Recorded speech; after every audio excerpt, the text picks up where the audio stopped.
በዛሬ መረጃችን የኢፌድሪ የቀድሞው የፌዴሬሽን ምክር ቤት አፈ ጉባኤ የነበሩት ክቡር አምባሳደር አቶ ያለው ከዚህ ዓለም በሞት ተለይተዋል። የኢፌድሪ የፌዴሬሽን ምክር ቤትም ሀዘኑን ገልጿል። ቀዳሚ መረጃችን ነው። አቶ ዳዊት ገበየውና አቶ ገደኖ ካዋይታን አስታወሳችኋቸው? ድርጊቱ ለተፈናቀሉ ወገኖች ድጋፍ የተለገሰን ገንዘብ የቤት ክዳን ቆርቆሮ ተሽጦ ለግል ጥቅም ውሏል በሚል ወንጀል ነው። ጉዳዩን በዝርዝር ተሰማላችሁ። እድሜዋ 5 ዓመት በሆነች ህጻን ልጅ ላይ የግብረ ስጋ ድፍረት ወንጀል የፈጸመው አዛውንትና ያልተጠበቀውን ድርጊትን በዜናችን ይዘናል። ማዳበሪያ የሚጭኑ ከባድ ተሽከርካሪዎች ከተቀመጠው የክብደት ገደብ በላይ እንዲጭኑ ተፈቅዶላቸዋል። ለምን? በዜናችን ሰማላችሁ። በለሚኩራ ክፍለ ከተማ ተቆጣሽኝ በሚል አክስቱን የገደለው ያልተለመደ ወንጀል የፈጸመው ግለሰብ የሞት ውሳኔ ተላልፎበታል። በዝርዝር እንነግራችኋለን። በአንድ የጤና ባለሙያ ላይ የተፈጸመ የግድያ ሙከራና የጾታዊ ጥቃት አለ። ይህንን እንደሚያወግዝ ደግሞ የትግራይ ክልል የጤና ባለሙያዎች ማህበርን ያስታወቀው ምንድነው የተፈጸመው ተሰማላችሁ። በመጨረሻም በደቡብ አፍሪካ ጆሃንስበርግ አሳዛኝ ዜና ተሰምቷል። 3 ኢትዮጵያውያን በጥይት ተደብድበው ተገድለዋል። እንደምን ውላችኋል? አሃዱ ኒውስ ኤንድ ፖለቲክስ የናንተው ታማኒ የመረጃ ቻናላችሁ ነው። ለዛሬ ለሚያዝያ 20 የያዝናቸው መረጃዎች ለናንተ እናደርሳለን። ዜናዎቹን እያቀረብኩ አብሬያችሁ ለቀጣዮቹ ጥቂት ደቂቃዎች አብሬያችሁን ቆየው። ናርዶስ አለማየሁ ነኝ። ሰብስክራይብ በማድረግ ጀምሩ። አብዛኞቻችሁ የኛ ተመልካቾች ሰብስክራይብ ሳታደርጉ እንደምትመለከቱ ግራፋችን ያሳያል። አባካችሁን ሰብስክራይብ አድርገው በማለት በትህትና ጀምራለሁ። ወደ ቀዳሚ መረጃ እንለፍ።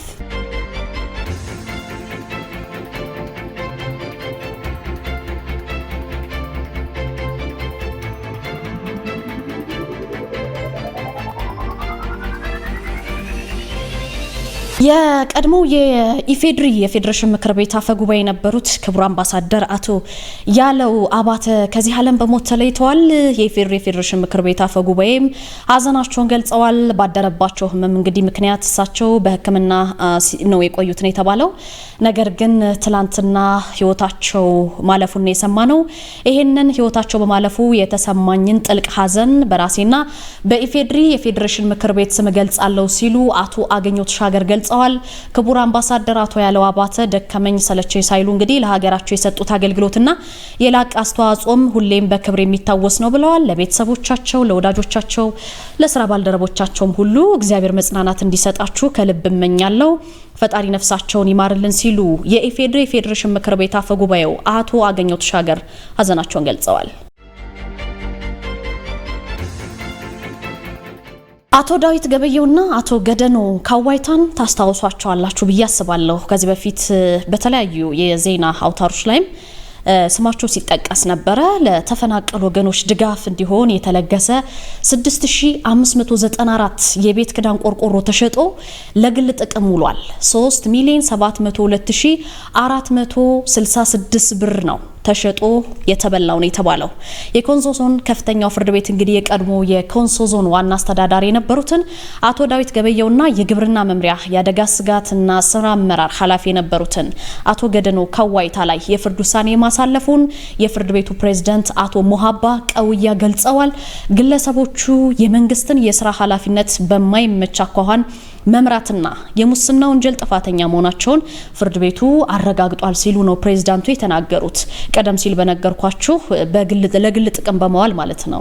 ተከሳሾቹ በ2014 ዓ.ም በኮንሶ ዞን ሰገን ዙሪያ ወረዳ በግጭት ምክንያት የተፈናቀሉ ዜጎች ነበሩ።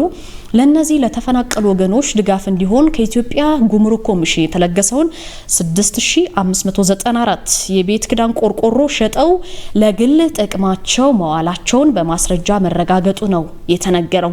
ተከሳሾቹ ለግል ጥቅማቸው ያሉት ሀብት ግምቱ 3,702,466 ብር ከ67 ሳንቲም ነው።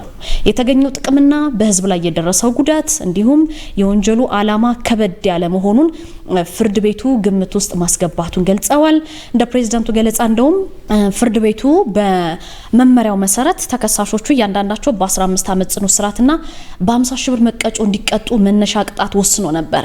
ይሁን እንጂ ተከሳሾቹ ከዚህ በፊት የወንጀል ሪከርድ የሌላቸው የቤተሰብ አስተዳዳሪ ለረጅም ጊዜያት ያገለገሉ በተለይ አንደኛ ተከሳሽ እምርታ የተሰኘ የበጎ አድራጎት ማህበር መስራችና ስራ አስኪያጅ የነበሩ መሆናቸውን ከግምት ውስጥ በማስገባት ለእያንዳንዳቸው 3 የቅጣት ማቅለያቸውን መያዛቸው ነው የተነገረው ማለት ነው ለሀገር ውስጥ መገናኛ ብዙሃን።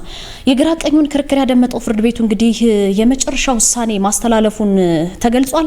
አንደኛው ተከሳሽ አቶ ዳዊት ገበየው በቁጥጥር ስር ከዋሉበት ከሰኔ 25 2017 ጀምሮ በሚቆጠር በ13 ዓመት ጽኑ እስራትና በ20 ሺህ ብር የገንዘብ መቀጫ ተቀጥተዋል። ሁለተኛው ተከሳሽ አቶ ገደኖ ካዋይታ ናቸው። በቁጥጥር ስር ከዋሉበት ከመስከረም 14 2018 ጀምሮ በሚቆጠር በ13 ዓመት ጽኑ እስራትና በብር 20 ሺህ የገንዘብ መቀጮ እንዲቀጡ ተወስኗል። ከዛ ባሻገር ተከሳሾቹ ለግል ጥቅማቸው ያሉትን ብር 3,700,466 ብር ለመንግስት በጋራ እንዲመልሱ መወሰኑንም ፕሬዝዳንቱ ገልጸዋል። አቶ ዳዊት ገበየው በዚሁ ፍርድ ቤት በሌላ የወንጀል መዝገብ የካቲት 12 2018 በ7 ዓመት ጽኑ እስራትና በ5 ሺህ ብር መቀጮ ተፈርዶባቸው የነበረ መሆኑን አቶ ሙሀባ ይገልጻሉ። ሁለቱም የወንጀል ቅጣቶች ግን ተደምረው ተከሳሹ በአጠቃላይ በ20 ዓመት ጽኑ እስራትና በ25 ሺህ ብር የገንዘብ መቀጮ የሚቀጡ መሆኑን አስታውቀዋል። የሰገን ዙሪያ ፍርድ ቤት ለአካለ መጠን ያልደረሰችን አንድን ሴት የግብረ ስጋ ድፍረት በደል ወንጀል ፈጽሟል የተባለውን ግለሰብ ቅጣት አስተላልፎበታል። የፈጸመው ወንጀል ምንድነው? የተላለፈበት ቅጣትስ ምንድነው የሚለውን እንነግራችኋለን። በርከት ያሉ የህግና የወንጀል ጉዳዮችን ያዝ ነው። የሰገን ዙሪያ ወረዳ ፖሊስ ጽፈት ቤት መርማሪ ፖሊስ በተከሳሹ ላይ ምርመራ አድርጎ በሰውና በሰነድ ማስረጃ በማደራጀት ለወረዳው አቃቢ ህግ ማቅረቡ ነው የተጠቆመው። አቃቢ ህግ እንግዲህ መዝገቡን መርምሮ ክሱን ውሳኔ አስገኝቶበታል ማለት ነው። ከሳሹ የሰገን ዙሪያ ወረዳ ፍርድ ቤት ፍትህ ጽፈት ቤት ነው። እንግዲህ በዚህ በተጻፈ ወንጀል ክስ የፌዴሪ ወንጀል ህግ አንቀጽ 27 እና 627 ህዝባር 1 ጠቅሰው ተከሳሽ አቶ ሲዳሞ ገልገሉ ይባላሉ። የ5 ዓመት ህፃን ልጅ ላይ የግብረ ስጋ ድፍረት በደል ለማድረግ በመሞከሩ በወንጀል ተከሷል ብሎ ክስ አቅርቦ ተከሳሹ ወንጀል ድርጊቱን አልፈጸምኩም ብሎ ክዶ ተከራክሯል። ይሄን ያለው ፍርድ ቤቱ ነው።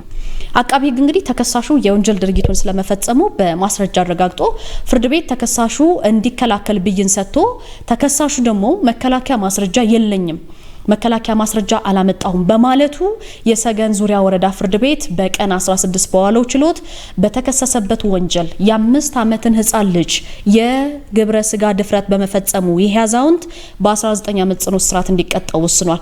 የፍርድ ቤቱ ፕሬዝዳንት አቶ ተመስገን ተስፋዬ በሴቶችና ህፃናት ላይ የሚፈጸሙ ወንጀሎች ላይ እንግዲህ ፍርድ ቤቱ ልዩ ትኩረት ሰጥቶ እየሰራ መሆኑን ገልጾ በሰጠው አስተያየት ቅጣት አጥፊውን ለማረም የሚሰጥ ውሳኔ መሆኑን በማስረዳት ጥፋተኛውን የሚያርምና ሌሎችንም ደግሞ አካላት የሚያስተምር ስለሆነ ህብረተሰቡ ከእንደዚህ አይነት እኩይ ተግባራት እንዲቆጠቡ አሳስበዋል ማለት ነው። ይህ በ5 ዓመት ህፃን ላይ የግብረ ስጋ ድፍረት የፈጸመው ግለሰብ ወይም አዛውንት በ19 ዓመት ጽኑ እስራት ተፈርዶበታል። የትራንስፖርትና ሎጂስቲክስ ሚኒስቴር የምርት ዘመን የሚውል የአፈር ማዳበሪያን በፍጥነት ለአርሶ አደሩ ለማድረስ ሲባል ማዳበሪያ የሚጭኑ ከባድ ተሽከርካሪዎች ከተቀመጠው የክብደት ገደብ በላይ እንዲጭኑ ልዩ መመሪያ አስተላልፏል። ይሄን መረጃ ለእናንተ እናደርሳለን።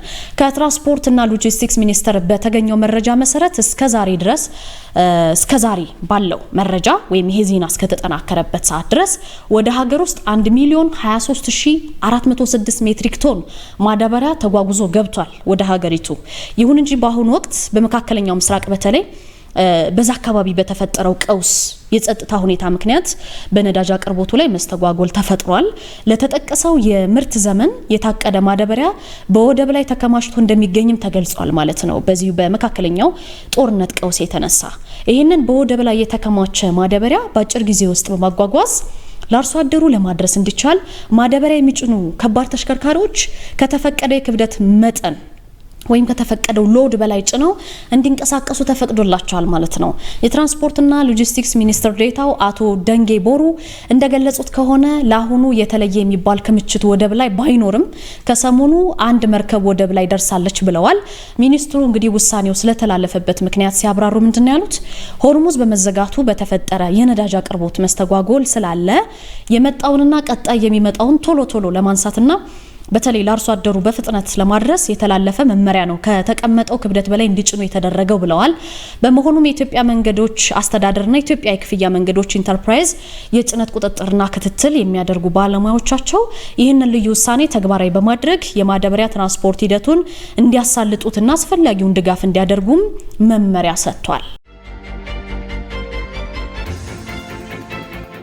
በለሚኩራ ክፍለ ከተማ አንድ ወንጀል ተፈጽሞ ነበረ። በለሚኩራ እንግዲህ ተቆጣሽኝ በሚል ወይም ለምን ተቆጣሽኝ በሚል አክስቱን የገደለ አንድ ግለሰብ ነበረ። ይሄ ግለሰብ የሞት ውሳኔ ነው የተላለፈበት። ይሄ ሆነው በለሚኩራ ወረዳ 6 ክልል ልዩ ቦታው ኢካሳይት ተብሎ የሚጠራ አካባቢ ላይ ነው። ድርጊቱ የተፈጸመው መስከረም 27 2017 ከምሽቱ 4 ሰዓት አካባቢ ላይ ነው ወንጀሉ የተፈጸመውና በአካባቢው ላይ የሟች ማንነት የማይታወቅና የተወሰነ የሰው ቅሪት አካል በመገኘቱ ከአካባቢው ነዋሪዎች ለፖሊስ ጥቆማ ይደርሰዋል ማለት ነው። ፖሊስ ይህንን የደረሰውን ጥቆማ መነሻ አድርጎ የሟችን ማንነት ለመለየትና የወንጀል ፈጻሚውን ማንነት ለማወቅ ጥረት አደረገ። ይሄ በተደረገ ጥረት በሰዓታት ውስጥ ሟችን መለየትና በወንጀሉ ደግሞ ይፈጽመዋል ተብሎ የተጠረጠረውን ግለሰብ ይዞታል የአዲስ አበባ ፖሊስ። እንግዲህ ይሄንን ግለሰብ በቁጥጥር ስር ሊያውል መቻሉንም የአዲስ አበባ ፖሊስ ራሱ ጠቅላይ መምሪያ የወንጀልና ትራፊክ አደጋ ምርመራ ምክትል ጠቅላይ መምሪያ ገልጿል። ፖሊስ በተከሳሽ ሻምበል ሙልጌታ በተባለ ሰው ላይ ምርመራ ጀመረ። በዚህ በተደረገ ምርመራ ምንድነው የሆነው መሰላችሁ? ሟች ወርቅነሽ ኃይሌ የተባለች የ36 ዓመት ጎልማሳ ናት። በጉምሩክ አስተላላፊነት የስራ መስክ ላይ እየሰራች የነበረች ናት። በተገለጸው አካባቢ መኖር ከጀመረች 4 ወራትን አስቆጥራለች። ሐምሌ 20 2016 የወንድሟ ልጅ የሆነውን ተከሳሽ ሻምበል ሙልጌታ የተባለውን ወጣት እሷ ጋር ተቀምጦ የቀን ስራ ለመስራት ከክፍለ ሀገር መምጣቱንና አብረው መኖር መጀመራቸውን የአዲስ አበባ ፖሊስ ጠቅላይ መምሪያ ይገልጻል። መስከረም 27 2017 ዓ.ም ግን ከምሽቱ 12 ሰዓት አካባቢ ስራ ውላ ወደ ቤቷ ገብታ ከወንድሟ ልጅ ጋር ራት አንድ ላይ በልተው አመሻሹ ላይ በተፈጠረ ትንሽ አለመግባባት ተቆጣችኝ በሚል ሰበብ አንገቷን በማነቅ ነው መሬት ላይ በማጣል ህይወቷ እንዲያልፍ ያደረገው አክስቱን። ይሄን ካደረገ በኋላ በሽንኩርት መክተፊያ የተለያዩ የሰውነት ክፍሏን በመቆራረጥና በመለያየት በ3 ፌስታል ነጣጥሎ በማሰር ጨለማን ተገን በማድረግና ማንም እንደማያየው በማረጋገጡ አንዱን ፌስታል መጸዳጃ ቤት ውስጥ ሁለተኛውን ደግሞ ለግንባታ የተቆፈረ ቦታ ላይ በመጣል አፈር በማልበስና ሶስተኛውን ፌስታል ደግሞ 3 ቦታ ነው አስከሬኗን የከፋፈለው ብያችኋለሁ። በማልበስና ሶስተኛውን ፌስታል ግንብ ስር ሊጥል ችሏል። ፖሊስ እንግዲህ የተለያዩ ማስረጃዎችን በመሰብሰብ ወንጀሉን ፈጽሞታል ወይ አድርጎታል ተብሎ የተጠረጠረውን ግለሰብ በመያዝ ቅሪት አካሎችን የጣለበት ቦታ መርቶ እንዲያሳይ አድርጓል። ይሄ ግለሰብ የሟችን አስከሬን በመሰብሰብ ለቤተሰብ በመስጠት በተከሳሹ ላይ የምርመራ ስራውን በሰውልና በሰነድ ማስረጃ ያጠናቀቀው የአዲስ አበባ ፖሊስ የተጠናቀቀውን የምርመራ መዝገብ ለአቃቢ ሕግ በማቅረብና ክስ በማስመስረት የፌዴራል ከፍተኛው ፍርድ ቤት ልደታ ምድብ ሁለተኛው ወንጀል ችሎት ተከሳሽ ሻምበል ሙልጌታ የተባለውን ግለሰብ ጥፋተኛ ሆኖ በመገኘቱ የሞት ውሳኔ ተወስኖበታል።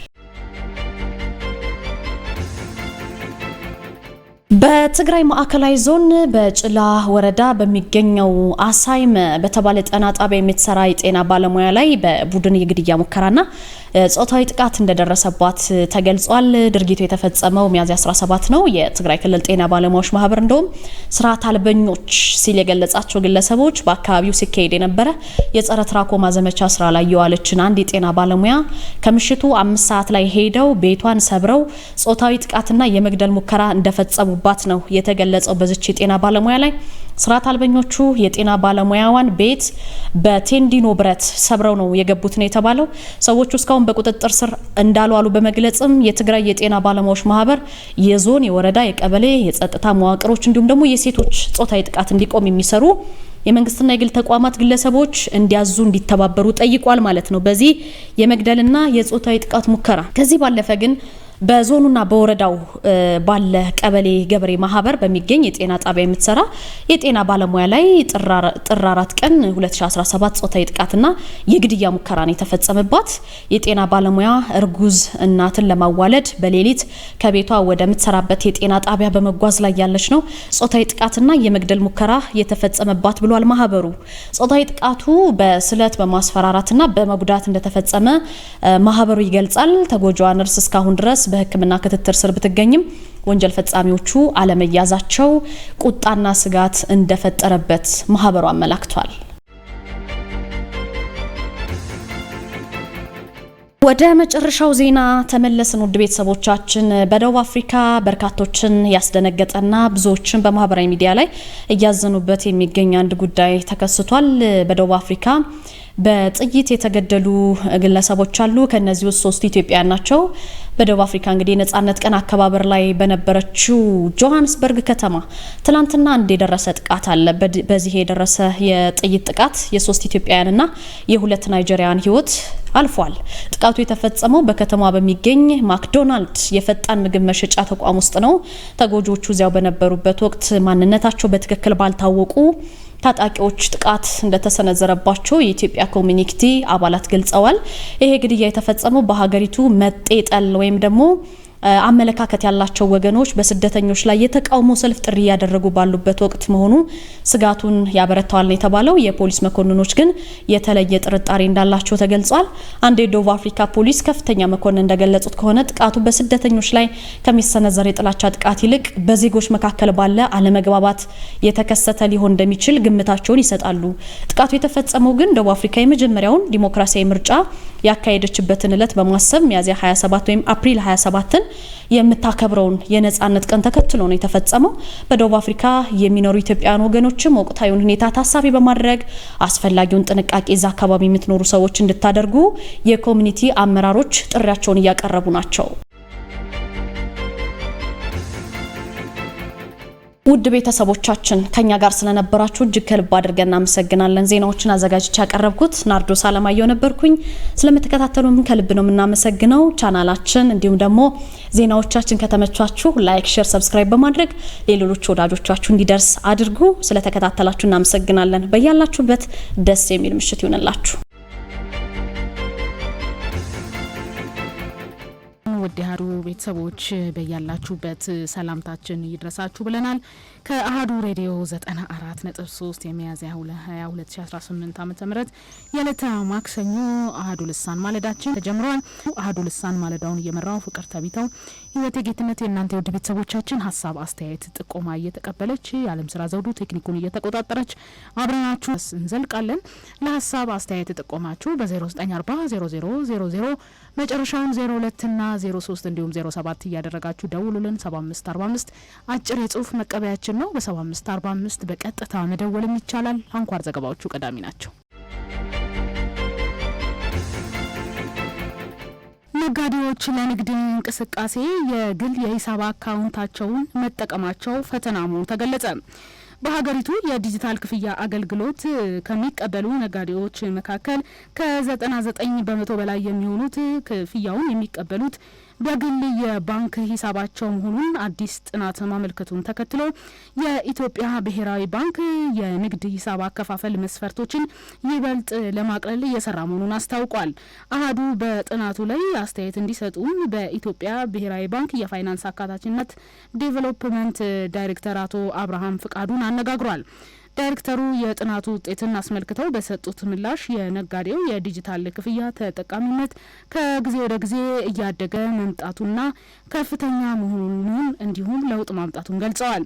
ይሁን እንጂ ነጋዴዎች የንግድ ሂሳባቸውን ከመጠቀም ይልቅ በግል ሂሳባቸው መገልገላቸው እንደ አንድ ፈተና መቀመጡን ጠቅሰው በዚህም አንዱ የሚነሳው ምክንያት የንግድ ሂሳብ ለመክፈት የሚጠየቁ የሰነድ መስፈርቶችን በተለይም በገጠር ለሚገኙ ነጋዴዎች እንቅፋት መሆኑን ገልጸዋል። ይህንን ችግር ለመቅረፍም ብሔራዊ የዲጂታል ክፍያ ስትራቴጂ በተቀመጠው አቅጣጫ መሰረት ነጋዴው ማቅረብ የሚገባውን መሰረታዊ ሰነድ ብቻ አቅርቦ በቀላሉ አካውንት መክፈት የሚችልበት ሚዛናዊ አሰራር ተግባራዊ እንደሚደረግ ገልጸዋል።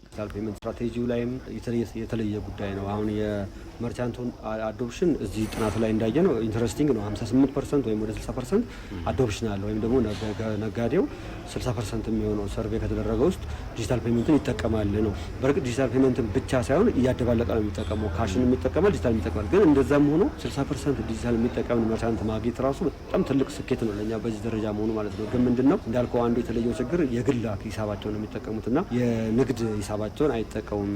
ከንግድ ሂሳብ ጋር አጠቃቀም ጋር በተያያዘ ያሉ ብዙ ኢሹዎች አሉ። እዛም የተነሱ ቻሌንጆች አሉ። አንደኛ የንግድ አካውንት ለመክፈት የሚያስፈልጉ የዶኩመንት ሪኳየርመንቶች ምኖች አሉና እነዛ ነገሮች ትንሽ በተለይ ገጠር ላሉ ነጋዴዎች አስቸጋሪ ሊሆኑ ይችላሉ። እነርሱን ማቅለል ወይም ደግሞ ባላንስ ወይም ፕሮፖርሽናል ማድረግ ይጠይቃል። ከዚህ ጋር በተያያዘ የናሽናል ዲጂታል ፔመንት ስትራቴጂ ላይ የተቀመጡ አክሽኖች አሉ፣ ኢንተርቬንሽን ሜጀሮች አሉ። እንዴት ነው ፕሮፖርሽናልና ባላንስድ በሆነ መንገድ ነጋዴው ሊያቀርብ የሚችላቸው ማስረጃዎች ብቻ አቅርቦ አካውንት ሊከፍት የሚችልበትን መንገድ ማመቻቸት፣ ይሄ አንዱ ነው። ዳይሬክተሩ በተጨማሪም ከባንክ አሰራር መሻሻል በተጓዳኝ ነጋዴው የግልና የንግድ ሂሳቡን ለይቶ እንዲጠቀም ሰፊ የግንዛቤ ማስጨበጫ ስራ እንደሚያስፈልግም ጠቁመዋል። ሁለተኛው ነገር ደግሞ ራሱ ነጋዴው ራሱ ቢዝነስ አካውንት ተጠቅሞ ከፐርሰናል አካውንቱ ላይ የሚያደርገውን ትራንዛክሽን ወደዚህ እንዲያመጣ የአዌርነስ ራሱ እንትን መፈጠር አለበት። አዌርነስ መኖር አለበት። ሰው የተለያየ ምክንያት ይኖራል እንደዛ የሚያደርግበት። ሰው የንግድህን ሂሳብና የግልን ሂሳብ ብትለይ፣ ሰው የንግድህ ሂሳብ ተለይቶ ቢታይ ምን ያክል ገቢ አለ፣ ምን ያክል ወጪ አለ የሚለው ብትታይ፣ ምን ያህል አትራፊ ነው ቢዝነስ ከሚለው ነገር ቢታይ፣ ሰው ቅድም እንዳየው ፕሬዘንቴሽን አንዱ ትልቁ ጋፓቸው የብድር ጋፕ ነው። ያንን ብድር አክሰስ ለማድረግ ያስችላል። ብድር አቅራቢዎች፣ የፋይናንስ ተቋማት፣ ባንኮች የንግድህን አዋጭነት ካዩ በዚህ መረጃ ብቻ አካውንት ውስጥ በሚንቀሳቀሱ ሂሳብ ብቻ የንግድን አዋጭነት ካዩ የምትፈልገውን ያህል ብድር ሊያበድሩት ይችላሉ። ይህ ተበዳሪ ባበድረው ክሬዲት ወርዝነሱ ምን ይመስላል፣ ብድሩን ሰርቶ ይመልስልኛል ወይ የሚለው ነገር ለማወቅ ያስችላል። አሁን ግን የግልና የንግድ ሂሳብ በተደበላለቀበት ሁኔታ ውስጥ ግን በትክክልም ንግዱ ነው ይህንን ገንዘብ እያመነጨ ያለው ወይስ በሌላ መንገድ የሚያገኘው ገቢ ነው የሚለው ለማወቅ አያስችልም። ስለዚህ ለነጋዴው ይህን በደንብ አዌር ማድረግ ቢዝነስና ፐርሰናል አካውንትን መለየት የብድር ተጠቃሚ እንድትሆን ያደርግሃል። ሞር የብድር ምክንያቱም ቅድም እንዳየው በጣም የብድር ጋቡ ከፍተኛ፣ ብዙዎቹ ከፋሚሊ ከቤተሰብ ከምናምን ነው የሚበደሩ። ቤተሰብ ሊያበድር የሚችለው ደግሞ በጣም ገደብ አለው። ቅድም እንዳለው አይነት ከፍ ያለ ገንዘብ ለመበደር የግድ ወደ ፋይናንስ ተቋም መሄድ አለባቸው። ያንን ለመጠቀም እንዲያስችላቸው የግልና የንግድ ሂሳባቸውን ቢለዩ፣ የንግድ ሂሳባቸው በደንብ የሚታይ ቢሆን ለአበዳሪዎች የተመቸ ይሆናል። የንግድ ሂሳባቸውን እንዲሁም ለንግድ እንቅስቃሴዎች የሚጠቀሙ ኢንተርፕራይዞች ቁጥር ከ1% በታች እንደሆነ በተሰራ ጥናት መገለጹ መዘገባችን ይታወሳል። አሜሪካ እስራኤል ኢራን ጦርነትን ተከትሎ የመርከብ ድርጅት የዋጋ ጭማሪ ማድረጋቸውን የኢትዮጵያ ፋርማሲ ማህበር ገለጸ። የመካከለኛው ምስራቅ የተፈጠረውን ጦርነት ተከትሎ በሆርሙዝ ወሽመጥ ቀድሞ በቀን ከ100 በላይ የሚሆኑ መርከቦች የሚያሳልፉት ጥቂት መርከቦች ብቻ በሳምንት እንዲያልፉ መደረጉ የነዳጅ ምርቶችን ጨምሮ በመርከብ የሚጓጓዙ ምርቶች ላይ መስተጓጎል እንዲገጥማቸው አድርጓል። የመድኃኒት ጥሬ እቃዎችና መድኃኒቶች የሚጓዙ የመርከብ ድርጅቶች የዋጋ ጭማሪ እያደረጉ መሆናቸውን የገለጹት የኢትዮጵያ ፋርማሲ ማህበር ፕሬዚዳንት ዶክተር ዳንኤል ዋቅቶሌ ናቸው።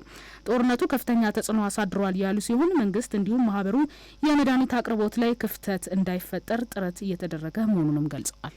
በጣም ከባድ ነው። አሁን እንግዲህ ያው እኛ ዋጋዎች እየጨመሩ አንዳንድ መርከብ ድርጅቶች በጣም እየጨመሩ ነው። የመርከብ ዋጋ በጣም ዝቅተኛ የነበረ አሁን በብዙ የጨመሩበት ሁኔታ አለ። ጥሬ ዕቃው አለ፣ ሎጂስቲኩ ይቆራረጣል። ይሄ ያው እንደ ሀገር በጣም ማንቂያ ደውል ነው። ምንም ማድረግ አንችልም። ያው እንደ ሀገር ግን እያለፍን ነው። ሙከራዎች የተደረጉ ነው። መንግስትም የራሱን ድርሻ የተወጣ ነው። እንደ ማህበር ያው የምንችለውን ነገር እያደረግን ነው። ግን ከባዱ ችግር ውስጥ እያለፍን እንደሆነ ግን መታወቅ አለብን። ማህበሩ የመድኃኒት ምርትን በሀገር ውስጥ በስፋት እንዲመረት ለማድረግ እየሰራ መሆኑን ገልጸው ከመንግስት ጋር በተሰራ ስራ ባለፉት አመታት 8 በመቶ የነበረው የሀገር ውስጥ ምርት የመድኃኒት ምርት አሁን ላይ 44 በመቶ መድረሱን ተናግረዋል።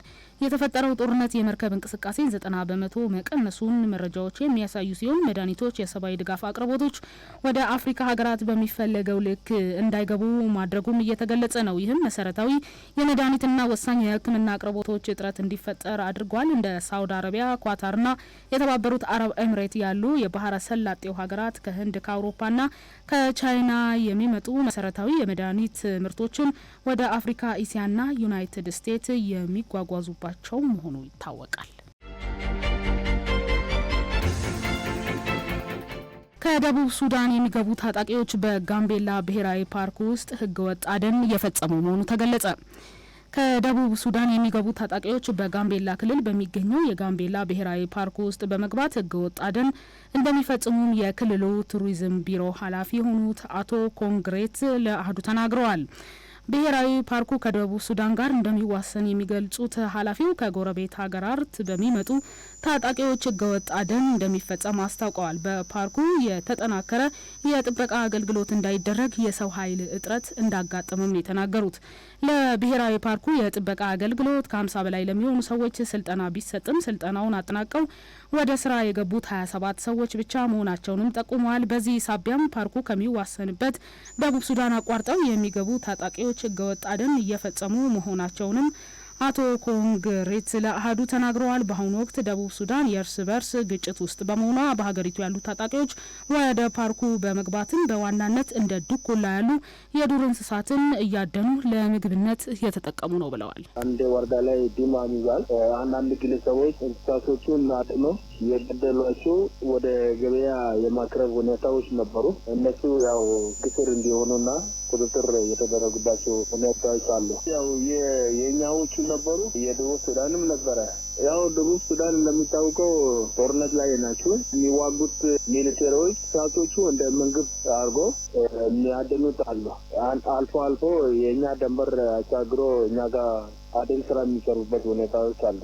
ሲታወቅ ያው እንዳያድኑ የእኛ ጠባቆች የሚያደርጉት ጥበቃ አለ። በኢትዮጵያ በኩል አሁን ስራ ላይ ያሉት ጠባቆች እንስሳቶቹ እንዳይደኑ እና እንዳይገደሉ ጥበቃ እያደረጉ ነው። ከደቡብ ሱዳን ተነስተው በጋምቤላ ብሔራዊ ፓርክ ውስጥ ህገወጥነትን የፈጸሙ ናቸው የተባሉ ታጣቂዎች በአደን ያገኙትን የዱር እንስሳት ስጋ ከምግብነት ባለፈ ለሽያጭ እንደሚያቀርቡትም የክልሉ ቱሪዝም ቢሮ ኃላፊም አስታውቀዋል። ክልሉ ከደቡብ ሱዳን ጋር በ8 ወረዳዎች እንደሚዋሰን ገልጸው በአሁኑ ወቅት ድንበሩ ክፍት መሆኑ የቁጥጥር ስራውን ከባድ እንዳደረገውም ጠቁመዋል። በደቡብ ሱዳን በደረሰ የአውሮፕላን አደጋ 14 ሰዎች መሞታቸው ተገልጿል። በደቡብ ሱዳን ዋና ከተማ ጁባ አቅራቢያ አንድ አውሮፕላን ተከስክሶ በአውሮፕላን ውስጥ የነበሩት 14 ሰዎች በሙሉ መሞታቸውን የሀገሪቱ ሲቪል አቪዬሽን ባለስልጣን አስታውቋል። አደጋው ከመድረሱ በፊት የአውሮፕላኑ የመገናኛ መረጃ እንደጠፋ የአቪዬሽን ባለስልጣን በሰጠው መግለጫ ነው ያስታወቀው። አውሮፕላን ውስጥ አንድ አብራሪና 13 ተሳፋሪዎች የነበሩ ሲሆን 12ቱ የደቡብ ሱዳን ዜጎች ሲሆኑ ሁለቱ ደግሞ የኬንያ ናቸው ተብሏል። የመጀመሪያ ደረጃ ሪፖርቶች በአውሮፕላኑ በመጥፎ የአየር ሁኔታ እንደተከሰከሰ የሚጠቁሙ መሆናቸውን መግለጫው አመላክቷል። ዘገባው የሮይተርስ ነው። ትራምፕ በኢራን አዲስ የሰላም እቅድ ዙሪያ ከፍተኛ ባለስልጣናት ጋር ተወያይተዋል። ፕሬዚዳንት ዶናልድ ትራምፕ የሆርሙዝን የባህር ወሽመጥ እንደገና ለመክፈት በኢራን በቀረበ የሰላም እቅድ ዙሪያ ከብሔራዊ የደህንነት አባላት ጋር ተወያይተዋል የተባለው በውይይቱ የሆርሙዝ የባህር ወሽመጥ የሚከፈትበትንና የኢራን የኒውክሌር መርሃ ግብር መነሳቱ ቢገለጽም ዝርዝር መረጃ የለም። የተደረገው ውይይትን አስመልክቶ ጋዜጣዊ መግለጫ የሰጡት የፕሬስ ሰክሬታሪ ካሮሊ ሌቬንት የትራምፕ ዋና ዋና ጥያቄዎችን ተመሳሳይ እንደሆነም አረጋግጠዋል። በተጨማሪም ፕሬዚዳንቱ ከኢራን ጋር በተያያዘ ያላቸው ቀይ መስመር ለአሜሪካ ሕዝብ ብቻም ሳይሆን ለኢራንም በጣም ግልጽ መሆኑን ጠቁመዋል። ዘገባው የዘ ኢንዲፔንደንት ነው።